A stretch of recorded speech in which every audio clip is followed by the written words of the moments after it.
Hello everybody and welcome back to part 2 of this build along series for this mining drill rig. Now, firstly an apology. I tried very hard for about 4 hours to get this arm to automatically unwind. And long and short of it is, it ain't working.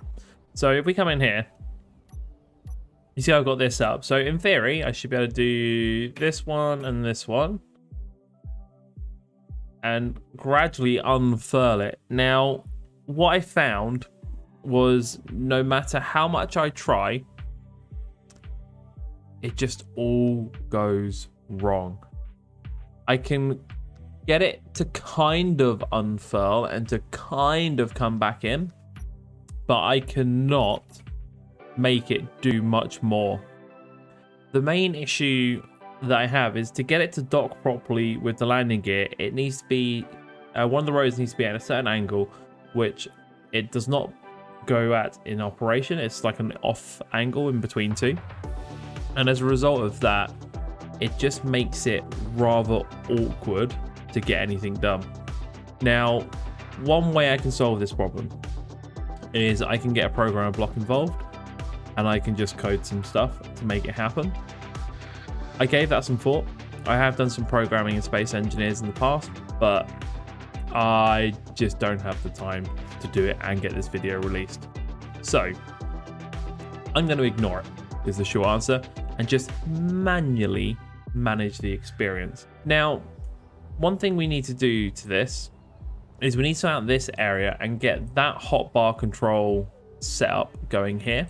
Now that leaves us with setting up this side, which I will do through the joys of editing. I'm still undecided on whether or not we keep the cat ears. I have been looking at the video. It went live probably 5 hours ago. There's no comments. You guys are terrible. Like, just write a comment. You control me. I don't control you. That's not how this works. You tell me what to do, I just jump and do it. So let me know. And if I see any comments before this comes out, I'll see if I can make some amendments. So if there's a bit of dodgy editing, that'd be why. But we'll get a bit of a cab on here and a bit of a work area, and maybe leave it open and try and somehow keep that cat ear bit going. We'll see. I also want to try and sort this out a little bit as well, because I'm not 100% happy with this flat back. And I feel like there's some wasted space there. I think I've made a way of making this work. So I had to get rid of the cat ears, but I kind of added them back in. Keeps it multi-cateted. See what that looks like on the inside. It might look a little bit weird. No, because the block kind of matches there. So let me get you back in place. Or not. Did I get that? Right, cool. So let's get this in place opposite. That actually gives us loads of room in here. Enough room for a coffee table. Bit of deco.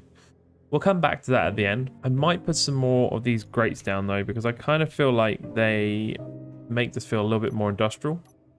And because I have all the windows on the outside, I can actually keep this kind of coming down the middle like that. There we go. I suppose I could bring those either side like that. There's a shame they can't be placed on the thing. I could turn it upside down.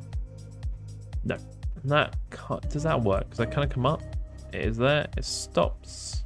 I don't like this, but let's get rid of those ones. But that gives us a bit of room. That's kind of done now, I think, with those on each side. So obviously I have a lot of timer blocks to set up still to get the retract and everything else working. Now, the next thing I want to work on, I think, is power generation. But to do that, I do need to get this back in place. Right, well, in short, not too bad. I'm just going to whack the solar deploy and come out and see what's going on. But in theory, we'll have some solar panels coming up. Now, I tried a number of different designs for this, and this was the one that aesthetically looked the best and also just functioned. As you can see, I've taken some solar panels off, and that comes down to this bit here. Now, the only thing that's important for this is this rotor has to be back at 0. If it's not, then it all goes wrong. And as you can see, it's kind of twisted a little bit as it's coming up. That can cause problems. So I might have to set this to have like a little rotor lock on it, get it to 0, and then just lock it basically.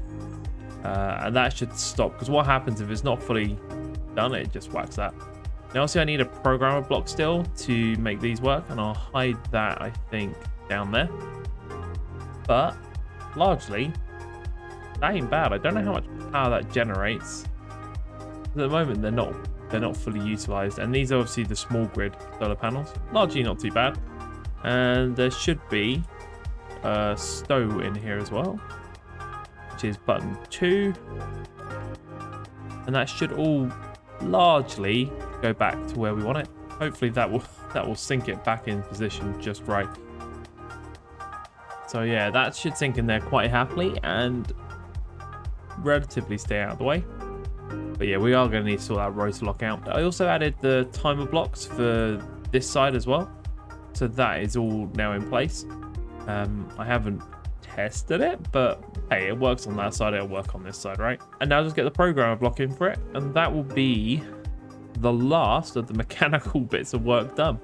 All right, so I've added the LCD now for the solar alignment. As you can see, I'm generating currently about 800 kilowatts, which I think is plenty. I mean, just under a megawatt for this thing. Plus we've got the nuclear reactors as well, which will help. Let's see, that's pushing up to a megawatt. So yeah, when this is fully aligned, it might actually work out quite well. I've also modified the timer blocks here. So the one that stows it will now turn off the program block, and the one that deploys it will turn it on and run the script with the default arguments. So I think when this is all fully aligned, oh yeah, we're not at full capacity. I think we'll get about 1.5 megawatts. I said in my previous episode, I don't want to modify this too much. I like the fact this looks a bit industrial. But what I do want to do is start shaping some of this a bit more, because I've shaped this and it kind of looks like a cat, and I might put a stripe down the middle or color some of these blocks a little bit. I haven't decided. Typically for this kind of vehicle though, I'm going to keep it so a lot of this is exposed, because again, it's a workhorse type vehicle. The main components of it should be exposed and should be visible. And then we'll just do a bit of shaping around the bottom here to make this be a little bit less blocky and to not be so solid. And the rest of it really is just set up, making sure this connector works, making sure these timer blocks work. There you go, 1.4 megawatts. Not bad. Right, shaping. So I added this kind of bumper at the back. One thing I added down here was just to make this shape. I might extend that towards the wheel a bit so it looks like it's holding it on. It'd be nice if it started to follow it down. I think it just looked a little bit off. So let's try it, because I need this to be a heavy armor block like that. I actually kind of like that, so that's good. Let's grab the stairs. Boom. All right, so we've now got all of the shaping done. I think the last thing we want to do is color it. Right, now let's do this. Boom. So everything that can and is not a subgrid is now painted white. So I'm just going to go around and touch up all of the subgrids and make sure they are also white. And then what I'll do is I'll come back and we'll start painting the rest of it. I want to make sure we get a base color in of white, and then we can add on the rest of the colors. I have thrown a load of colors on this indiscriminately. I wanted to have a little bit of color because I keep doing single colors, and I'm not getting single colors, but I wanted to have this be something that did not conform to that pattern. So I've gone back to an older style, which is basically to color things based on purpose. So the base color is white, and I've just added this black and white stripes to the front here to make this stand out. So if we look at this, yellow is mining, gray is power production, blue is production in general.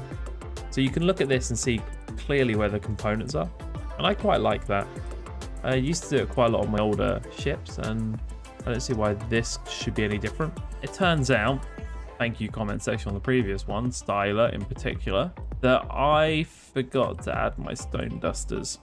And I think, fairly certainly, that I need to use a sorter for this. So firstly, let's pick up this color. Can't go this way. I can only go this way. Where can I hide stone dusters? I mean, I could, to be fair, just stick them right on here. Let's go 3. Let's grab a duster. This is a mod. I think I talked about it in the last episode, but in short, it deletes the stone objects. It doesn't drop them on the floor. So the preference for this is very simple. It stops lag on servers. And I care a lot about servers. Okay, that looks a little bit weird, but I'll take it. I need to configure those, which I'll do in a second. The other thought I had is I don't actually have any lights.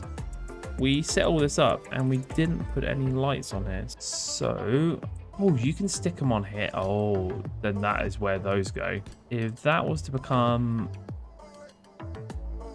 let's pretend I didn't get rid of that other block. If that becomes a full block, and we put this one back to this one, I can now stick a light, a big light on there. Reversing camera, useful. Can I get you up there? I can. Ooh, handy. Now, 2 other things that would be useful. 1, remote control block. We talked about this. Always having a remote control block is useful to be able to remotely control. Could we drive it from up here? Yeah, I kind of feel like it's a bit awkward, but I can make it work. So where can we stick an aerial? That would be the last thing that we need to get on here to make it truly ready to go. We could make this asymmetrical and get rid of one of the gyros like this. And something like that should work. Now, what do we do about the back? Now this looks silly, but in fairness, it does solve the problem I had before, which is I had no idea what to do with that. All right, so that's some interesting changes. Right, finally, before I go, one other thing I was pointing out was that these batteries add mass, and it might be better because batteries are heavy to move them through. Now, I did a lot of experimenting with the mobile base because it was very rear heavy.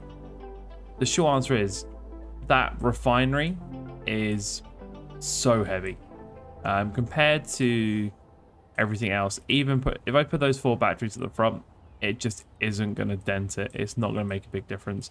I would need to have 40 or 50 batteries to counteract the refinery, I reckon. So I'm not going to move them. This thing is incredibly rear heavy. I'm just going to embrace it. It's got a big rear. Junk in the trunk.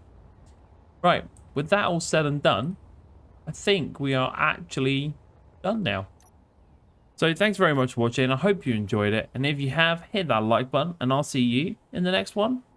Drive safe.